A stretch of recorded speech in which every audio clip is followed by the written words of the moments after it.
The other thing I noticed was that every week, 2 or 3 or 4 different headhunters would call up and try and headhunt one or the other of my colleagues. And again, open hall, I could hear this side of the conversation anyway.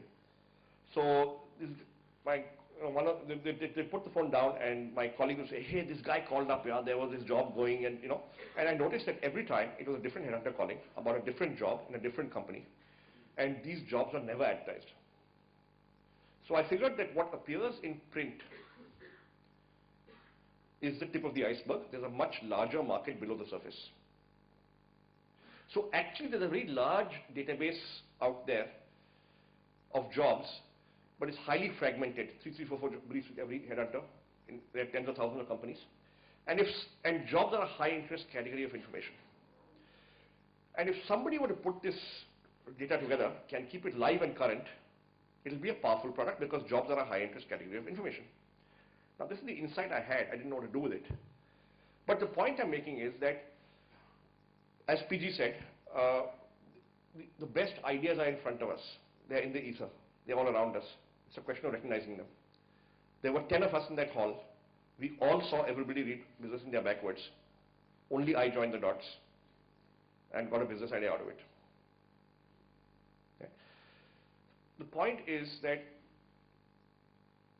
the biggest businesses and the best businesses are usually built on deep customer insights.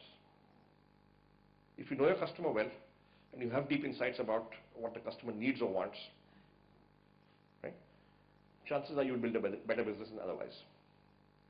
So number one is, if you're going to be an entrepreneur, know your customer really well.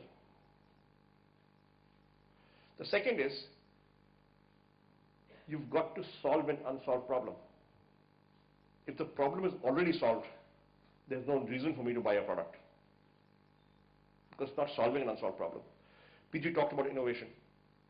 So when you're solving an unsolved problem, fundamentally you're innovating. Okay. So number one, know your customer. Number two, solve an unsolved problem. Number three, most big businesses, most successful businesses are not one-man shows. They are built with broad-based management teams. They are built by attracting great people, great talent, developing great talent, retaining them, sharing the wealth. PG talked about respiration. How you're going to build a big company with a lot of people. So build great teams. So therefore you've got to be a great people's person. And the foundations for being a good people's person are laid when you're in school, when you're in college. By the time you pass out of college, you may or may not be a great people's manager. I was a terrible people's manager when I passed out of college. But I learned in my first job. But fundamentally, it's about, how you relate to other people. Do you respect other people? Are you a good listener apart from being a good talker? Are you willing to accept other people's ideas? These are all very basic qualities which by the time you pass out of college, they are either in you or not in you. Yeah? But you've got to be conscious of the fact that you've got to work with people and be good with people. And you've got to do it in teams. The last thing I want to talk about is the importance of persistence. Most entrepreneurs I can think of who went on to become successful had a longish period of financial struggle at the beginning. Right? And when you have that kind of period of financial struggle, your commitment towards entrepreneurship will be tested, because you could quit any time. If you've got a qualification, you can go back to a job. People willing to take you. That is when your commitment will be tested. That how badly do you want to be an entrepreneur, right? So you must have the ability to persist.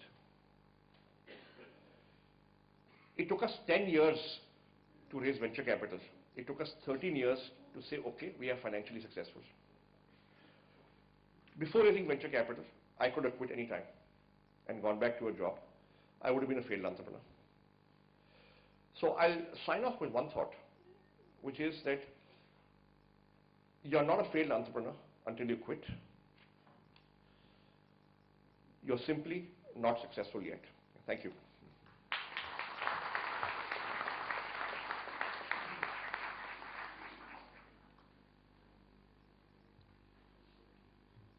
Okay, questions. Because, you know, I mentioned earlier that the two of us said that rather than just giving, monologues and you listening, we'd rather spend more time in interacting with you people. And that is why we actually decided to keep our speeches a bit short so that we get almost half an hour of interaction. How much time do we have? About half an hour? 11:15, right? 11:15 or 11? We have time? Yeah. So about 20, 25 minutes. 20, 25 minutes. Go ahead.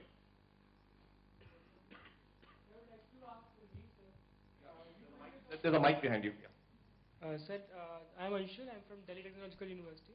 I'd like to ask, you quit your job in 1990 and you started Naukri. You came up with the idea of Naukri in 1997. What you did in those 7 years? Because that's important for all of us. Because once you are into Naukri, we know what was our road ahead. But I want to know what you did in those 7 years. Thank you, sir. Okay. So look, I had no big idea. I just wanted to be an entrepreneur. I had a couple of small ideas, which we went out and did, and we kept costs low, and somehow we got by. So we did some salary surveys, some databases, some market research, some feasibility studies, some teaching, some training. I must have done about 10 or 15 different small things just to stay afloat.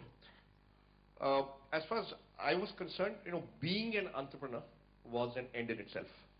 Okay, I didn't necessarily want to build a big company. I wanted to be independent. I wanted to do my own thing. I wanted to be in control of my time and priorities. And for that, I was willing to pay a price, which is I wasn't getting a steady income, but that was fine, at least in the short run. So we drifted for about 7 years till we stumbled upon the big idea.